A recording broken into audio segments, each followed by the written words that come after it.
ఈ రీతిగా పాటలు పాడుకుంటూ ప్రభువైన యేసుక్రీస్తు వారి గురించినటువంటి వర్తమానం మీ వద్దకు తీసుకుని వచ్చిన వానిగా ఉంటున్నాం. పరిశుద్ధ గ్రంథం బైబిల్లో ఈ రీతిగా రాయబడి ఉన్నది. దేవుడు లోకమును ఎంతో ప్రేమించెను, కాగా ఆయన తన అద్వితీయ కుమారునిగా పుట్టిన వాని యందు విశ్వాసముంచు ప్రతివాడును నశింపక నిత్య జీవం పొందినట్లు ప్రభువైన యేసుక్రీస్తు వారిని మన కొరకు అనుగ్రహించెను.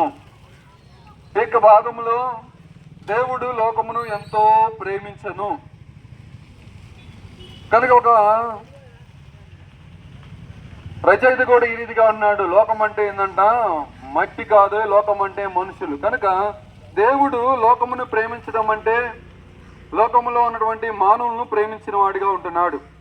కనుక ప్రేమించి ఏం చేస్తా వచ్చారంటే తన అద్వితీయ కుమారుని ఈ భూమి మీదకు పంపించిన వాడిగా ఉంటున్నాడు.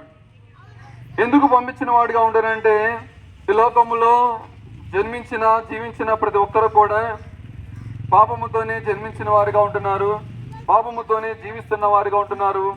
పాపము అనేది మనుషుల్ని వేలేదిగా ఉంటుంది.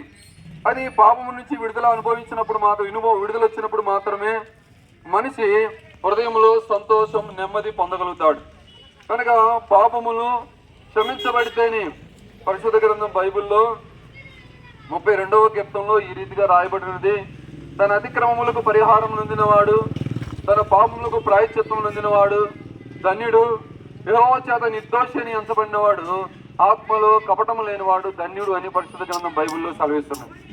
కనుక మనిషికి పాపము క్షమించబడితే, పాపము నుంచి విడుదల పొందితే మనిషి ఎంతో సంతోషంగా ఉంటాడు.